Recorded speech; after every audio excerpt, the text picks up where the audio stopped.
নমস্কাৰ ষ্টুডেণ্ট, আজি আমি আৰম্ভ কৰিম দশম শ্ৰেণীৰ অষ্টম অধ্যয়নৰ অনুশীলনী 8.1ৰ 7 নম্বৰ কুৱেশ্যনৰ পৰা। আগৰ কুৱেশ্যনকেইটাৰ আগৰ ভিডিঅ'কেইটা দিয়া আছে, যদি চোৱা নাই চাই ল'বা। আৰু যদি তুমি মোৰ চেনেলত নতুন প্ৰথমে চেনেলটো ছাবস্ক্ৰাইব কৰি বেল আইকনটো দবাই দিবা। চাবা কি দিছে।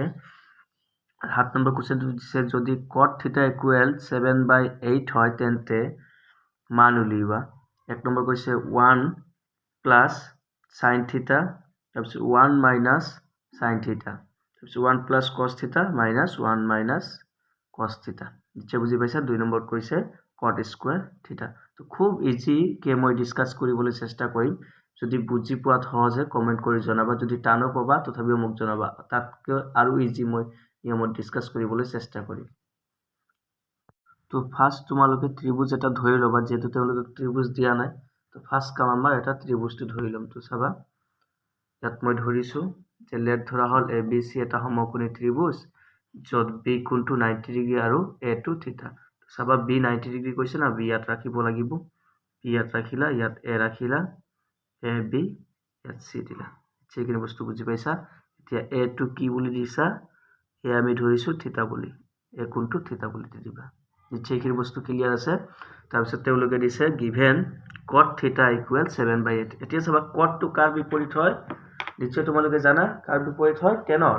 তো টেনৰ এটা মই শ্বৰ্ট নিয়ম তোমালোকক শিকাইছিলোঁ। চাবা মই ইয়াত লিখি দি আছোঁ লাগিলে, যে টেলভু, ঠিক আছে। টে মানে টেন, থিতা, ঠিক আছে। এই ল মানে লম্ব, আৰু এই ভূ মানে ভূমি।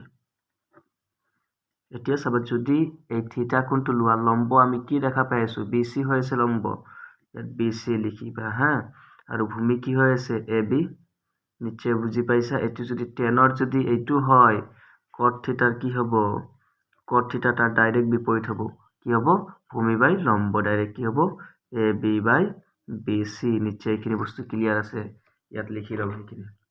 তাৰপিছত লিখিবা, এতেকে দিবা, এতেকে cot θ ইকুৱেল, আমি যদি লিখো cot θ কি হ'ব, ভূমি বাই লম্ব। ইয়াত মই লিখি দিলোঁ ভূমি বাই লম্ব। ভূমি কি হৈ আছে, AB, আৰু লম্ব কি হৈ আছে, BC ইকুৱেল 7/8। নিশ্চয় এইখিনি বস্তু এইখিনিলৈকে বুজি পাইছা।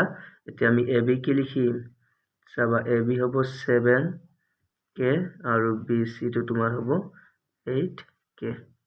নিশ্চয় এইখিনি বস্তু বুজি পাইছা। লিখি দিবা, য'ত K এটা ধনাত্মক সংখ্যা,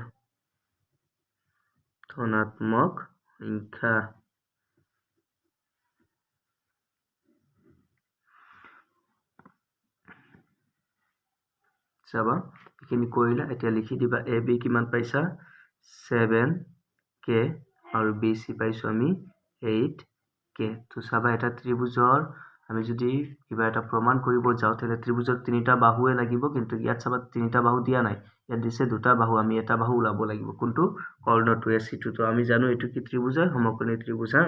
পাইথাগোৰাছৰ সূত্ৰ কাম কৰিব। এতেকে ত্ৰিভুজ ABCৰ পৰা, নিশ্চয় বুজি পাইছা। পাইথাগোৰাছৰ সূত্ৰ মতে কি হয়, কৰ্ণ কি হৈ আছে, AC স্কোয়াৰ, লম্ব BC, ভূমি AB। নিশ্চয় এইখিনি বস্তু ক্লিয়াৰ আছে।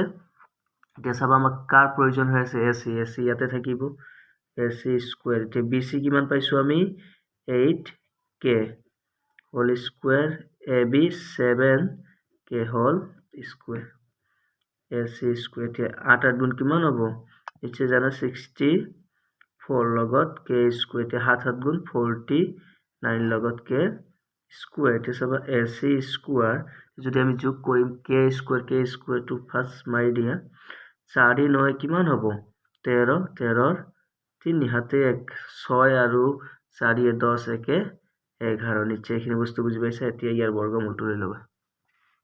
চাবা, আমি স্কোয়াৰটো ইয়াক দি দিলোঁ, দিয়াৰ লগে লগে কি হ'ব, ৰুট হ'ব 113K হোল স্কোয়াৰ। এতিয়া AC ইকুৱেল কি হ'ব, এতিয়া চাবা 113ৰ বৰ্গমূল নাই, 113ৰ বৰ্গমূল নাই, কি হ'ব, এইটো ৰুটতে থাকিব, কিন্তু এই স্কোয়াৰ ৰুট কাটিব পাৰিম, কি হ'ব, K হ'ব।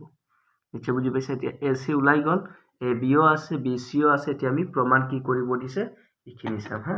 চাবা, ভিডিঅ'খিনি স্কিপ নকৰাকৈ কিন্তু চাই থাকিব, তেনেহ'লে তোমালোকে বুজি পাবা। কিন্তু চাবা 1 নম্বৰটো পইণ্ট কি দিছে তেওঁলোকে, 1 নম্বৰটো দিছে চাবা 1 প্লাছ sin থিটা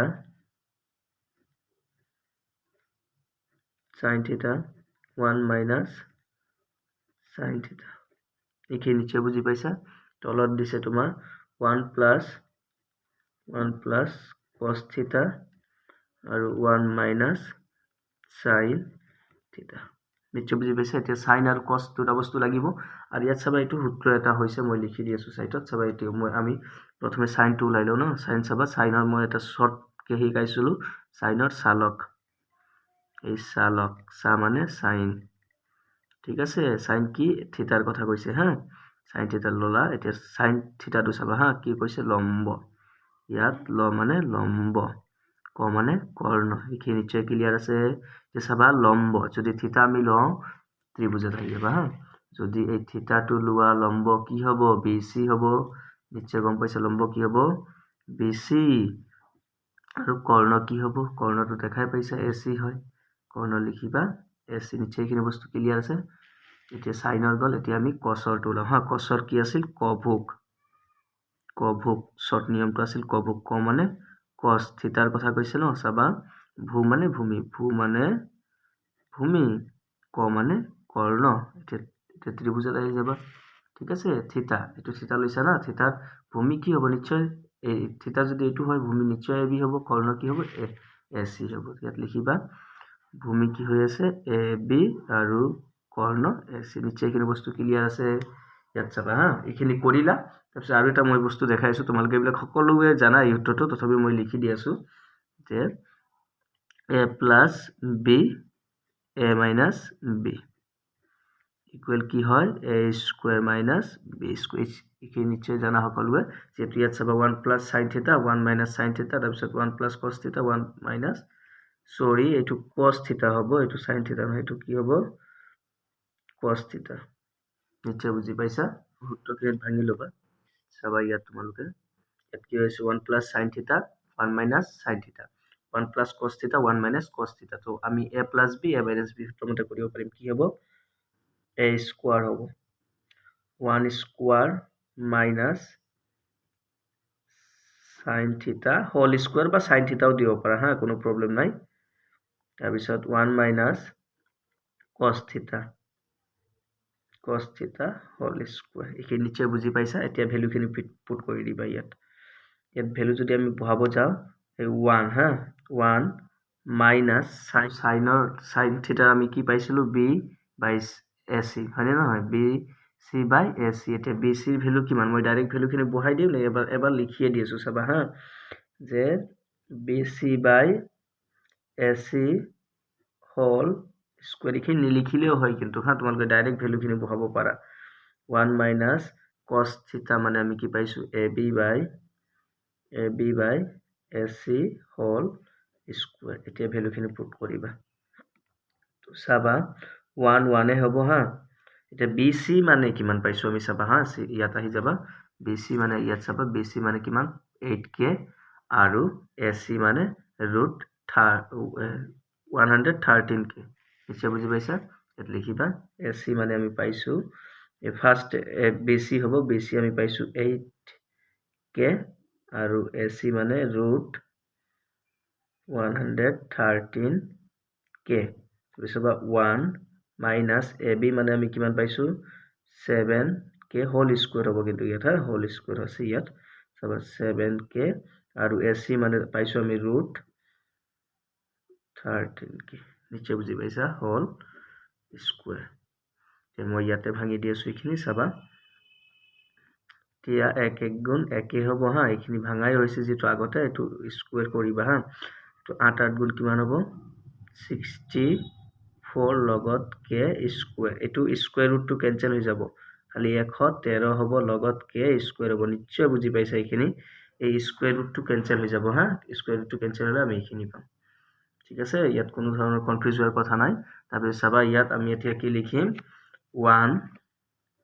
1 মাইনাছ 7 7 কিমান হ'ব, 49 লগত K স্কুৱাৰ বাই স্কুৱেৰ ৰুট কেঞ্চেল কৰিলে 113 লগত কে স্কুৱেৰ নিশ্চয় বুজি পাইছে এই স্কুৱেৰ ৰুটটো কেঞ্চেল হ'ব তাৰপিছত চাবা ইয়াত লহাগু লৈ লোৱা ঠিক আছে লহাগু ললে তলত কি হ'ব এতিয়া চাবা ইয়াত এনেকা লিখিলা ইয়াত 1ৰ তলতো 1 আছে এতিয়া 113 কে স্কুৱেৰ লগত পূৰণ কৰিলে 113 কে স্কুৱেৰ হ'ব ঠিক আছে এতিয়া 113 কে স্কুৱেৰ 1ৰ লগত পূৰণ কৰিলে কি পাম 113 কে স্কুৱেৰ মাইনাছ 64 কে স্কুৱেৰ নিশ্চয় এইখিনি বস্তু ক্লিয়াৰ আছে ইয়াতো সেম হ'ব লহাগু লৈ লোৱা 1ৰ তলত 1 আছে কিমান হ'ব 113 কে স্কুৱেৰ মানে ইয়াৰ তলত 1 আছে ন 1 এইখিনিৰ লগত পূৰণ কৰিলে এইখিনি পাম তাৰপিছত 113 1ৰ লগত পূৰণ কৰিলে 113 হ'ব লগত কে স্কুৱেৰ মাইনাছ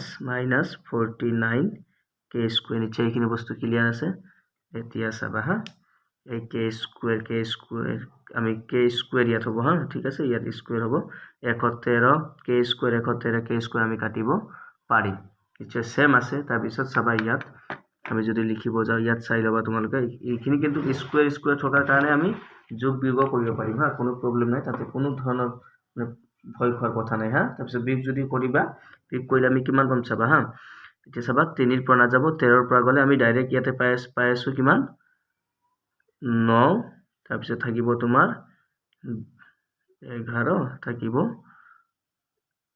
4 নিশ্চয় বুজি পাইছা 10ৰ পৰা 6 গ'লে কিমান থাকিব 4 এইখিনি ক্লিয়াৰ আছে তাৰপিছত চাবা এইটো বিয়োগ কৰিবা বিয়োগ কৰিলে কিমান পাম আমি 49 হৈ আছে ন এইটো কিমান হ'ব 64 বিয়োগ কৰিলে হা আৰু কে স্কুৱেৰ তোমালোকে লগাই দিব পাৰা কে স্কুৱেৰ এতিয়া কে স্কুৱেৰ কাটি দিলে কিমান হ'ব 49/64 নিশ্চয় বুজি পাইছে এইখিনি কাটি দিলে আমি এইখিনি পাই যাম এইটো এটাৰ ভ্যালু ওলাইছে হা তাৰপিছত 2 নম্বৰটো তেওঁলোকে দিছে 2 নম্বৰ কোৱেশ্চনটো চাবা কি দিছে তেওঁলোকে 2 নম্বৰ কৈছিল তেওঁলোকে যে cot স্কুৱেৰ থিটা এতিয়া cot ইয়া আমি যেটো cot ইয়াতে ওলাই দিছিলো cot কি হয় AB/BC cot কি হয়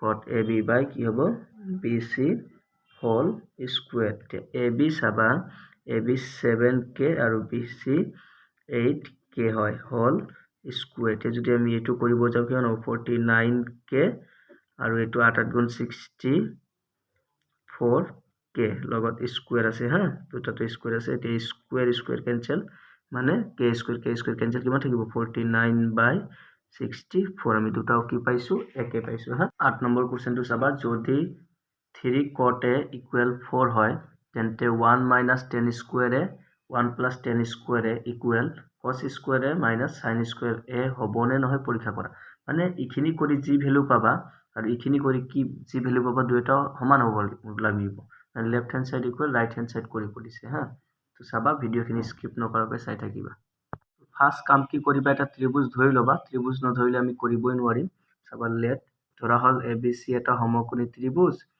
যত তোমাৰ B টো 90 ডিগ্ৰী হয় তো ইয়াত চাবা যেটো A এৰ কথা কৈছে তেওঁলোকে হা কোৱেশ্চনত A তো A তো ইয়াত ৰাখিবই নোৱাৰিম A ইয়াত ৰাখিলে 90 ডিগ্ৰী হৈ যাব সেই কাৰণে মই A ইয়াত ৰাখিলো A B টো 90 ডিগ্ৰী কথা কৈছে আৰু C আমি ধৰিছো 90 ডিগ্ৰী হা B সেই কাৰণে মই মাজত ৰাখিলো ঠিক আছে এতিয়া চাবা 3 cot A equal 4 দিছে ন তো আমাক লাগে cot এটাকে ইয়াত যদি আমি লিখিব যাও cot A equal এতিয়া চাবা ইয়াত 3 টো পূৰণ হৈছে ইফালে গলে কি হ'ব হৰণ 4/3 নিশ্চয় বুজি পাইছে এতিয়া চাবা cot কাৰ বিপৰীত হয় tan ন চাবা মই শৰ্টকে এটা নিয়ম তোমালোকে সকলো ভিডিওতে মই শেয়াৰ কৰি আছো চাবা cot মানে কাৰ বিপৰীত হয় tan তো tan ৰ সূত্ৰ আছিল টেল বো ঠিক আছে tan মানে tan car a no a চাবা ল মানে লম্ব ভূ মানে ভূমি ঠিক আছে এতিয়া চাবা tan a যদি ল লম্ব কি হৈ আছে BC ডাইৰেক্ট দেখা পাই আছে BC হৈ আছে আৰু ভূমি কি হৈ আছে AB যদি tan ইখিনি হয় cot কি হ'ব তাৰ উল্টা cot a ডাইৰেক্ট ইয়াৰ উল্টা হ'ব কি হ'ব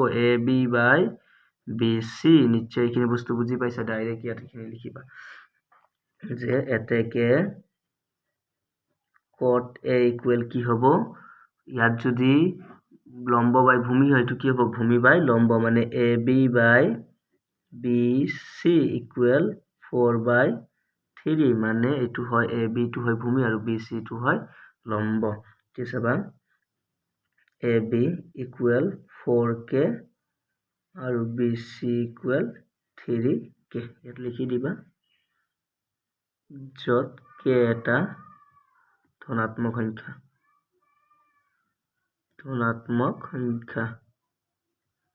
এইখিনি বস্তু ক্লিয়াৰ আছে? চাবা হা, এতিয়া আমাৰ ইয়াত ত্ৰিভুজৰ দুটা ভ্যালু পাইছো আমি বাহুৰ। চাবা AB টো পাইছো কিমান 4K আৰু BC টো পাইছো তোমাৰ 3K, কিন্তু AC আছে নেকি? নাই। যদি AC নাই তেনে আমি প্ৰমাণ কৰিব নোৱাৰিম। সেইকাৰণে আমি প্ৰথমে AC টো ওলাই ল'ব লাগিব। যেহেতু এইটো কি ত্ৰিভুজৰ সমকোণী, এটাকে লিখিবা ত্ৰিভুজ ABC ৰ পৰা বা পাইথাগোৰাছৰ সূত্ৰৰ পৰাও দিব পাৰা। এতিয়া পাইথাগোৰাছৰ সূত্ৰ মতে কি আছিল? কৰ্ণ স্কয়াৰ। কৰ্ণ কি হৈ আছে ইয়াত? AC নিশ্চয় বুজি পাইছা। AC লম্ব হৈ আছে তোমাৰ BC, নিশ্চয় বুজি পাইছা। স্কয়াৰ প্লাস AB টো কি হৈ আছে? AB টো তোমাৰ ভূমি হৈ আছে।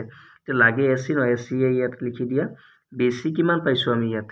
3K হল স্কয়াৰ প্লাস AB টো কিমান পাইছো? 4K হল স্কয়াৰ।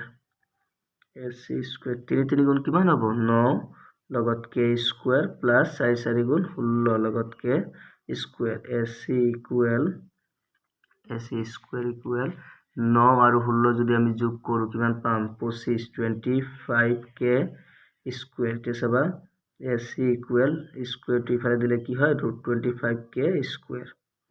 নিশ্চয় বুজি পাইছা। এতিয়া AC 5 গুণ কিমান হয়? 25। তো 25 বৰ্গমূল কিমান? 5K স্কয়াৰ আৰু ৰুট কেনসেল, কে থাকিব। ঠিক আছে, AC টো পাই গলো। এতিয়া আমাক তেওঁলোকে কিন্তু দুটা বস্তু দেখুৱাব দিছে হা। তো চাবা দুটা বস্তু দেখুৱাব দিছে 10ৰ।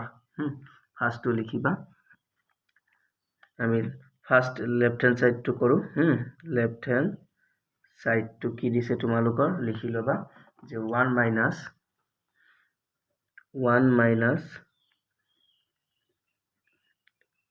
10 স্কয়াৰ A, তাৰপিছত দিছে তোমাৰ 1 প্লাস 10 স্কয়াৰ A। নিশ্চয় বুজি পাইছা। এতিয়া চাবা মইতো 10ৰ সূত্ৰটো ইয়াত ওলাই দিছো তোমালোকৰ। ইয়াত BC বাই AB হৈ আছে, ডাইৰেক্ট ইয়াত বহাই দিবা হা।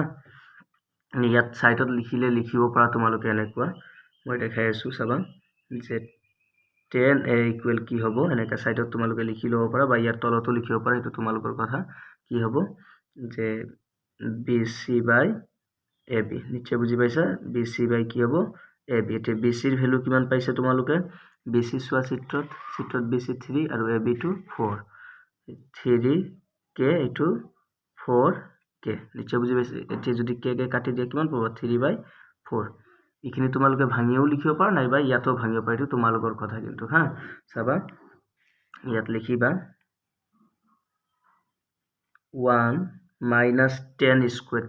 10 মানে 3/4 হোল স্কয়ার। 1 plus 10 square. 10 মানে 3/4 হোল স্কয়ার। নিচে এইখিনি বস্তু বুজি পাইছা। এতিয়া যদি আমি এইটো চাবা একে হ'ব। 3 3 গুণ 9, 4 4 গুণ 16। ইয়াতে নিচে বুজি পাইছা। 3 3 গুণ 9, 4 4 গুণ 16। ইয়াতো সেম হৈ আছে, খালি প্লাস আছে। 3 3 গুণ কিমান হ'ব? 9, 4 4 গুণ 16। এতিয়া লহাগু লৈ ল'বা। তো চাবা ইয়াত আমি কি লিখিম? লহাগুটো ভালকে চাই ল'বা। ইয়াত চাবা কি কৈছে। ইয়াৰ একৰ তলত 1 আছে, কিন্তু 1 16 গুণ 16। আকৌ এই 16টো 1ৰ লগত পূৰণ আছে। এই 1 যে তলত আছে এইটো 9ৰ লগত। 1 16 গুণ 16 মাইনাস 1 9 গুণ 9। ইয়াতো সেম লহাগু ল'বা। এই 1ৰ তলত 1 আছে, 1 16 গুণ 16। এই 16 1 গুণ 16, ইয়াৰ তলত 1 আছে, 1 9 গুণ 9। নিশ্চয় এইখিনি বস্তু তোমালোকৰ ক্লিয়াৰ আছে। এতিয়া চাবা, এতিয়া আমি ইয়াত এটা কাম কৰিব পাৰিম কি জানা? ইয়াত চাবা ইয়াতেও 16 হৈ আছে, এইটোও 16। মই নাকাটিবা, এনেকে লেতেৰা দেখা যায়, ডাইৰেক্ট ৰাখিলেও হৈ যায়। চাবা 16ৰ পৰা 9 আমি বিয়োগ কৰি দিম। ঠিক আছে। এতিয়া চাবা এইটো নিশ্চয় লহাগুটো তোমালোকে বুজি পাইছা। এতিয়া যদি আমি ইয়াত তোমালোকে চাই ল'বা, ইয়াত যদি আমি ডাইৰেক্ট বিয়োগ কৰিব পাৰিম তো কোনো প্ৰব্লেম নাই হা। 16ৰ পৰা যদি তুমি 9 বিয়োগ কৰা কিমান পাবা? 7 পাবা। ঠিক আছে। এতিয়া এইটো যোগ হৈ আছে, 16 আৰু 9 যোগ কৰিলে আমি কিমান পাম? 25। ইয়াততো কোনো কনফিউজ নাই, যেহেতু এইটো কাটি দিছো সেইকাৰণে আমি ডাইৰেক্ট যোগ বিয়োগ কৰিব পাৰিম। নিশ্চয় এইখিনি এটা গ'ল হা। এতিয়া তুমি লেফট হেণ্ড সাইডতো এইখিনি পাইছা। এতিয়া ৰাইট হেণ্ড সাইডটো চাম কি হয়। ঠিক আছে। ৰাইট হেণ্ড সাইডটো তোমালোকক কি কৰিব দিছে চাবা। এটাকে ৰাইট হেণ্ড ৰাইট হেণ্ড চাইডৰ সূত্ৰটো তোমালোকে লিখি ল'বা ইয়াত কি দিছে আমাক ঠিক আছে ৰাইট হেণ্ড চাইডৰটো কৈছে cos square a minus sin square a তো মই লাগিলে ইয়াত লিখি দি আছো cosৰটো cos a cosটো কি সূত্ৰ cosৰ কি আছিল কভুক ক মানে cos ঠিক আছে a ইকুৱেল ভূ মানে ভূমি আৰু ক মানে কৰ্ণ নিশ্চয় এইখিনি বস্তু ক্লিয়াৰ আছে আৰু cos এই তোমাৰ সাইনৰ আছিল চালক ঠিক আছে চালক মানে সা মানে সাইন ল মানে লম্ব ক মানে কৰ্ণ ইয়াত চাবা প্ৰথমে cosৰটো কি হয় ভূমি বাই কৰ্ণ ইয়াত আহিব যদি a ললে ভূমি কি হৈছে ab ইচ্ছা চাইছে a ললে ab ভূমি আৰু ac টো কৰ্ণ ঠিক আছে ভূমি কি হৈছে ab আৰু কৰ্ণ হৈছে তোমাৰ ac এইখিনি সাইনৰ গল হা তাৰপিছত তুমি যদি সাইনৰ নহয় cosৰ গল তাৰপিছত তুমি সাইনৰটো ওলাই ল'ব পাৰা এনেকা যে sin a ইকুৱেল কি হয় লম্ব বাই কৰ্ণ লম্ব কি হৈ আছে bc আৰু কৰ্ণ ab নহয় ac নিশ্চয় গম পাইছা ইয়া চিত্ৰত চোৱা লম্ব হৈ আছে bc আৰু কৰ্ণ হৈ আছে ac নিশ্চয় বুজি পাইছা এইখিনি কৰিলা এতিয়া ভ্যালুখিনি ইয়াত পুট কৰিবা চাবা cos স্কুৱেৰে এতিয়া cos স্কুৱেৰে কি লিখিব পাৰিম চাবা আমি যদি লিখিব যাও ইয়াত ভাঙিব পাৰা বা ডাইৰেক্ট লিখিব পাৰা কি হ'ব ab by ac whole square minus sin to bc by ac whole square এইখিনি নিশ্চয় ক্লিয়াৰ আছে ভ্যালুখিনি পুট কৰিবা ab আমি কিমান পাইছো ab 4k হা 4k আৰু ac টো তুমি পাইছা 5k whole square minus bc আমি পাইছো 3k তাৰপিছত ac টো পাইছো আমি 5k ঠিক আছে হোল স্কুৱেৰ দি দিবা ইয়াতে আমি যদি পূৰণ কৰিব যাও 4 4 গুণ 16 লগত k স্কুৱেৰ 5 5 গুণ 25 লগত k স্কুৱেৰ নিশ্চয় বুজি পাইছা মাইনাছ 3 3 গুণ 9 লগত k স্কুৱেৰ 5 5 গুণ 25 লগত k স্কুৱেৰ যদি লহাগু লোৱা চাবা এতিয়া লহাগু ললে আমি কিমান পাম তলত 25 k স্কুৱেৰ আৰু ওপৰত কি থাকিব তোমাৰ এটো বিয়োগ হৈ আছে 16 k square minus 9 k square যদি বিয়োগ কৰা 16 পৰা 9 গলে 7k স্কুৱেৰ আৰু 25 25 এ থাকিব ঠিক আছে এতিয়া k স্কুৱেৰ কাটি দিলে কিমান পাম 7/25 নিশ্চয় বুজি পাইছা দুটাও ভ্যালু একই ওলাইছে কিন্তু হা ইয়াতো তুমি 7/25 পাইছে ইয়াতো 7/25 ঠিক আছে এতিয়া লিখিবা এতেকে left hand side equal right hand side নিশ্চয় ক্লিয়াৰ আছে যদি বুজাত কোনো ধৰণৰ প্ৰবলেম হয় কমেন্ট বক্সত জনাবা মোক